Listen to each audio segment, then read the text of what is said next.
Welcome to the Conquer Risk podcast. I'm Christopher Norton, the Director of Marketing here at Potomac Fund Management. I'm excited today to be joined by Rosa Chalekian, who is the VP of Operations at Lake Avenue Financial. Correct. Thank you for having me. Thank you so much for being here. I'm really excited to have this conversation today because I think you have a unique perspective that a lot of people that are small business owners either consider or are doing or are scared of, terrified of, so I just want to ask all the bold questions and find out how you do it. So go for it. Lots of wine. We're gonna today show this up here this whole time. Cheers. So you are part of a husband and wife team.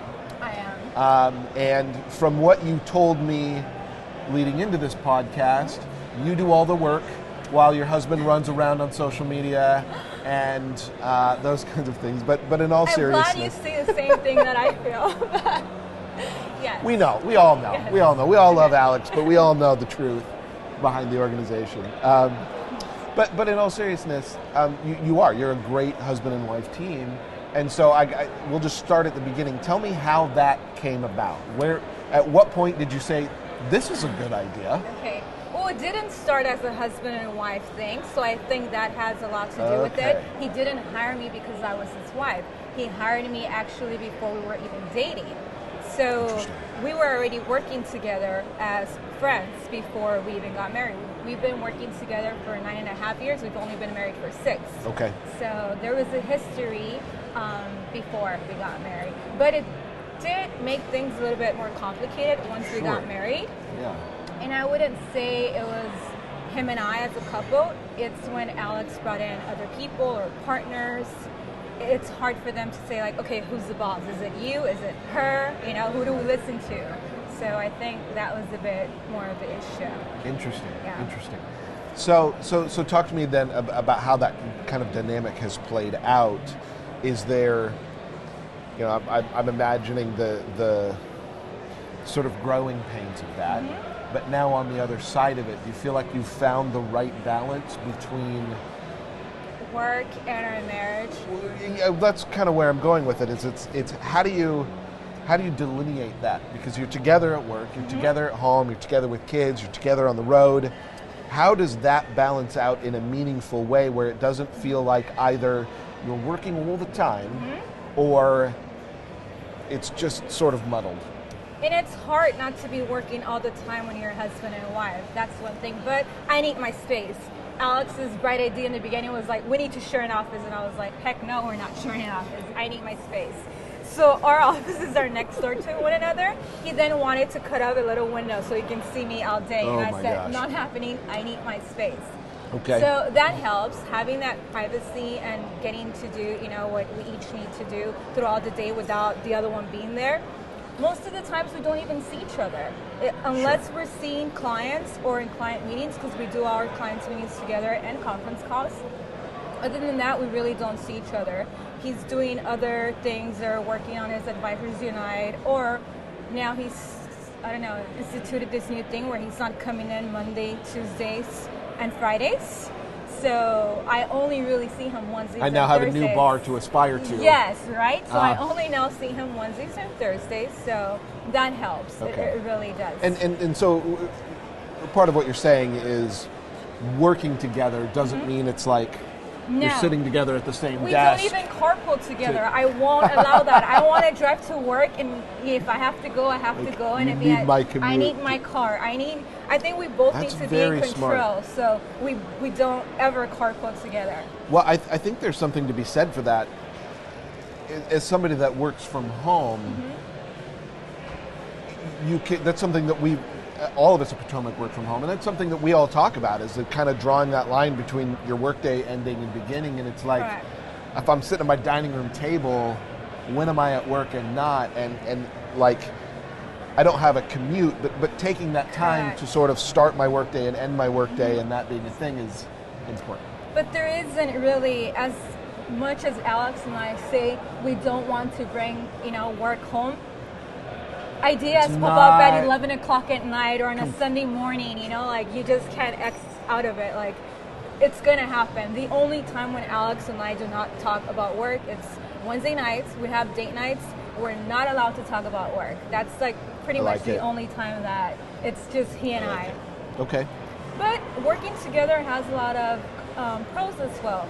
I get to see what he does every day and how it pays off and what the industry thinks of him. And, he's a great leader, even though I do all the work. Even though you do all the work. But there's a reason why, because he has somebody that he can trust, to make sure that everything's going to be taken care of at the office while he's out doing whatever he wants to do to grow his practice. So getting to travel with him, meeting people like you guys, going out and enjoying. I'm not just Alex's wife. It helps that I work for him and I understand the business and, everything that comes with it. So it's neat. Well, I think that's a very key point because, again, going back to this idea of a lot of the advisors that we work with are small business owners. And, I have built businesses before and I know, and I have faced failure just due to my lack of willingness to trust somebody with the growth of the business. It's and hard. so I won't let go of things, and then it can't grow beyond me because I was scared to let go of it. And Correct. And being able to have that relationship that you can lean on probably gave you a new dynamic as a couple and as a business to grow because you had that level of trust with somebody. Definitely. I know that, he's whatever he's doing, it's for the family, and he knows the same thing. Anything that I want, it's not like, oh, it's not my business, I don't care, whatever works. It's like, no, anything that happens here, it's for our future, our kids, our business, and we both have the same goal. So That's awesome. It helps. So I was very selfish in wanting to have this conversation with you because it's something that's personal to me for my life and my future. Which I'm happy to hear. Thank you. What recommendations would you have for couples who are considering this, for businesses that are considering this? Like, give me your biggest successes and your biggest challenges. You need to have boundaries, and you need to have respect. And you need to respect your significant other more than you respect all of your other employees.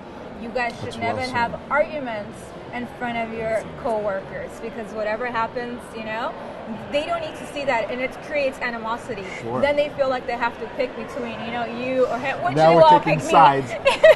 Obviously. They would all pick me, obviously. Obviously. But it's very important to be respectful, and we all have our bad days, and because. Sure.